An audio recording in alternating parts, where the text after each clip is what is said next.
We interrupt our program to bring you this important message. Karis got me this mug from Spokane. It tastes good.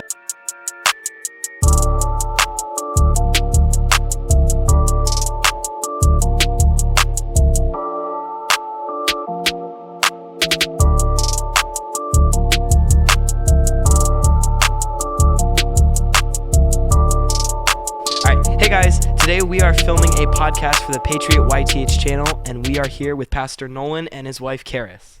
All right. What's up? Hi. All right. When did you guys meet and where? April 22nd, 2021. And then We met at Karis's dad's pro-life ministry called TCAP. I don't know. I can hold it. Called TCAP, and I was with another church at that time. We had a nice worship team, and we were doing the worship for TCAP, which stands for the Church at Planned Parenthood. And she was doing the camcorder, and I was like, dang, who's that camera girl? And she was like, dang, who's that piano dude? And then next thing you know, we got married and have a baby, or almost have a baby. Yes. She is a baby, but just living in here. Anyways, yeah. Okay, that's really cool because like a lot of people see you working at the church and stuff, and it's so cool the way that you guys met at TCAF, which is actually cool. By the way, speaking of that, I actually didn't realize this, but I wanted to bring it up specifically at the podcast. But I remember being at that specific TCAF actually, and I remember being really little, and I saw Nolan. I remember thinking this, and I thought he was really old.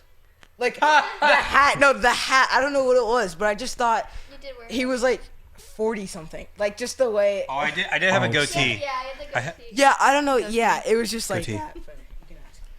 That's funny. I was literally 84. And now he's literally 25. That's how time works, folks.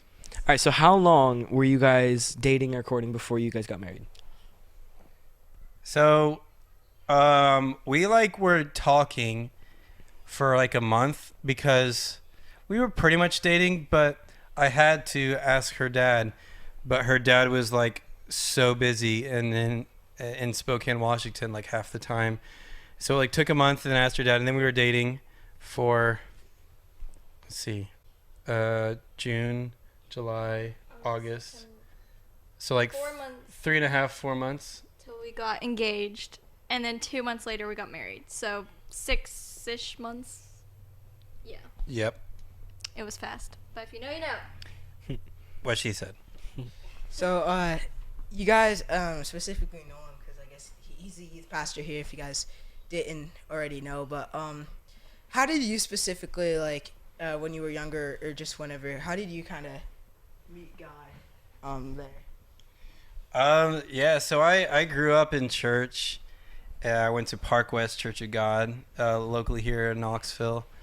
And so God was just, it's just, when you grow up, you just kind of like have to. At one point, you have to either accept God or reject God.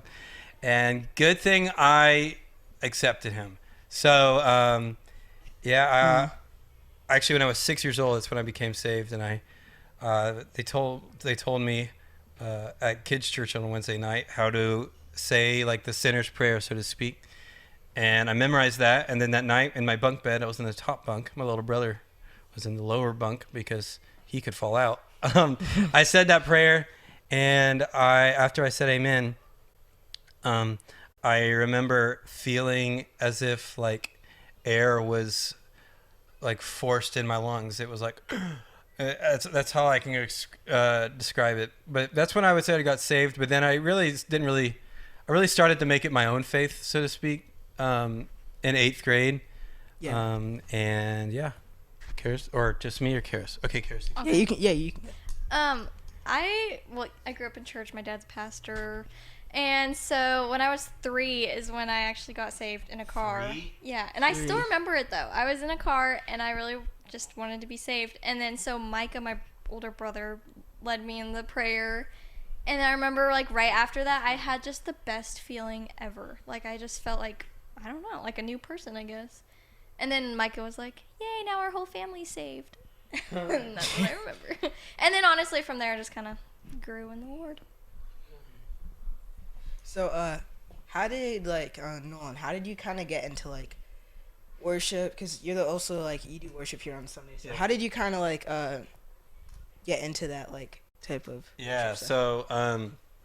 So like I said, in 8th grade, that's when I kind of made it my own faith, and it was the summer before my 8th grade year, or was it after? Oh, I can't remember. But I kind of made it my own faith, and I was starting to make my own decisions for the Lord, and starting to build that relationship. And I went to a Christian school, and we went to this Christian conference, and up in Cincinnati, and it was just a normal conference, normal service. And at one point, they told us to like get in our groups and have some prayer time or whatever. And our teacher just said to pray individually, and it wasn't one of those like emotionally charged moments. It wasn't like everything was like perfect. It was just a normal moment.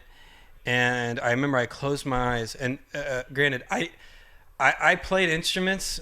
I played sometimes drums in my youth group band, and I actually just before that, a couple months before that, that's when I found out I could sing just a little bit. I wasn't too good then, but anyways, I closed my eyes during that moment, and I instantly had this vision of myself on that stage that we were looking at, and this was in a big arena, and I saw myself with a guitar and singing, and I like opened my eyes, and I was just bawling. I had no idea why, and I was so confused on what was happening, and so I never told anyone about that. It was like kind of shocked me, and I was just bawling. I didn't know what was happening.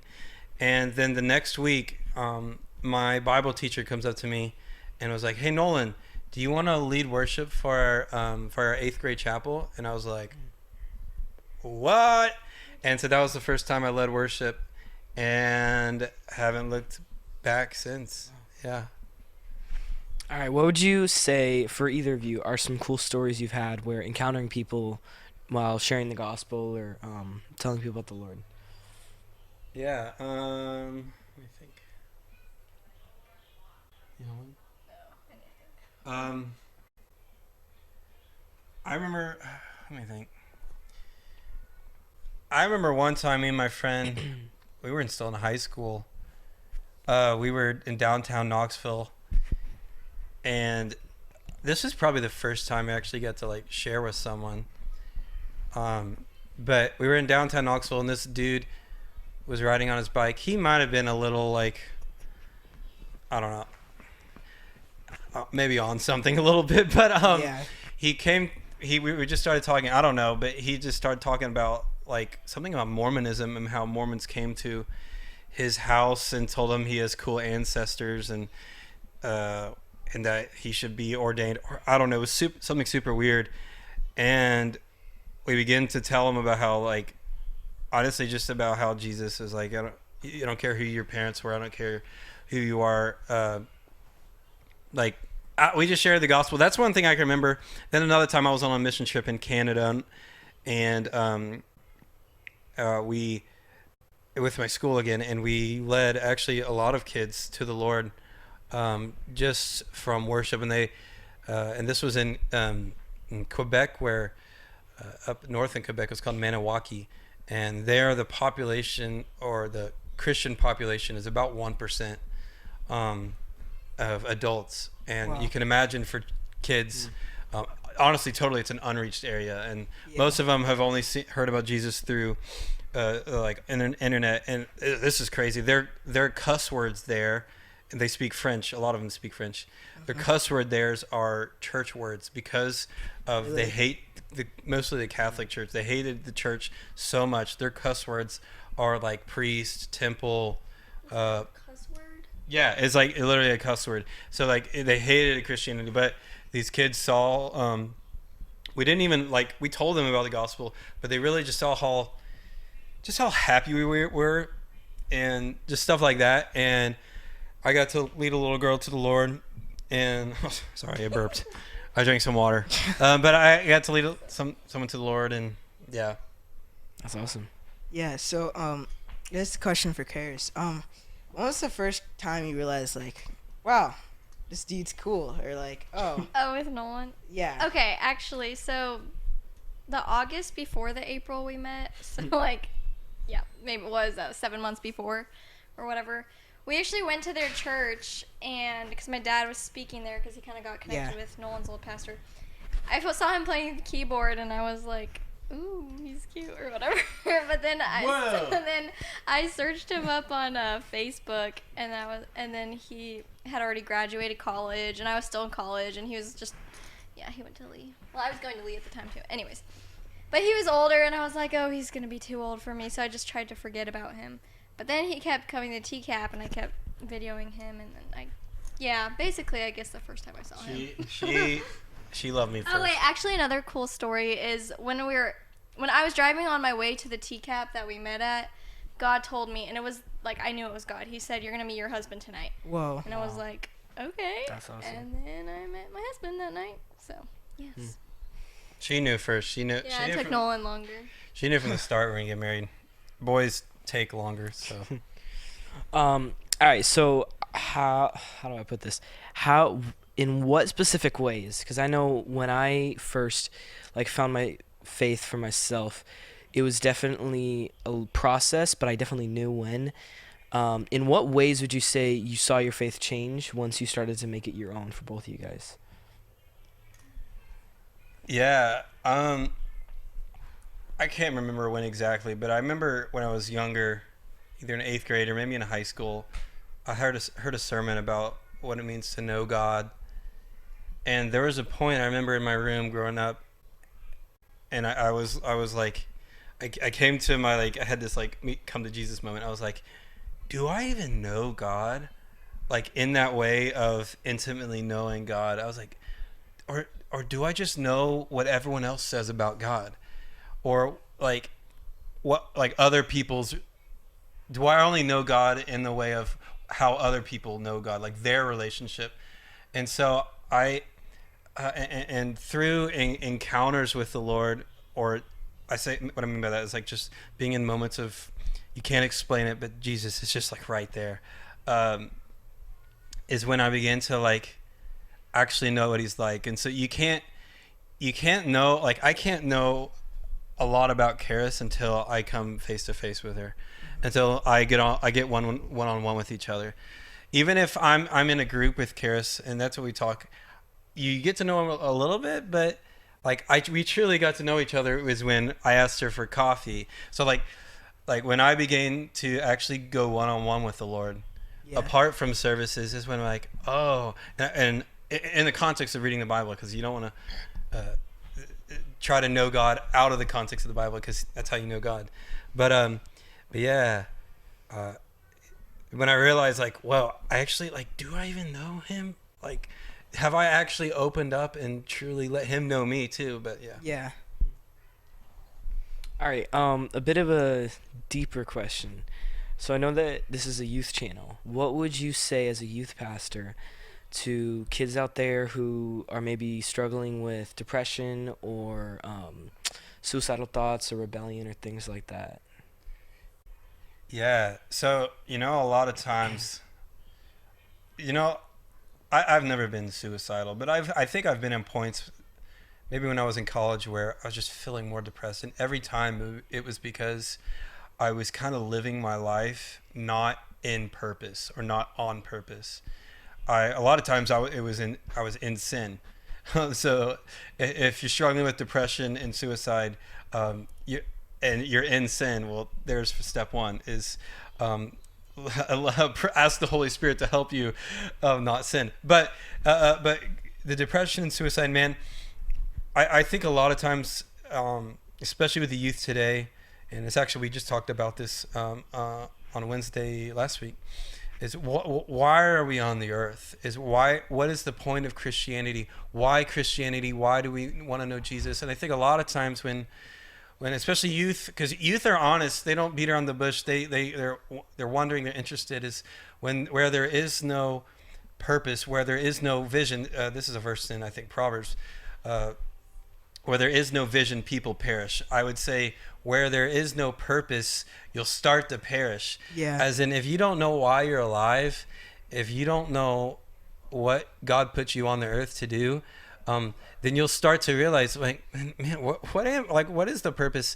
And you'll begin to listen to the lies of the enemy. And I always say you're being fathered. You're always being fathered. You're either being fathered by the father of lies or by the father of truth. And so you're always going to be listening to someone talking, and you're always going to be shaped by someone. But going back to purpose, this is why you're on the earth. First and foremost is to enjoy God, fellowship with the Lord, have a relationship with the Lord. Literally, above all else, God's intent for mankind, if we go back to the Garden of Eden, was not for you to do anything. It's for God to walk with humanity. He just wanted to be there.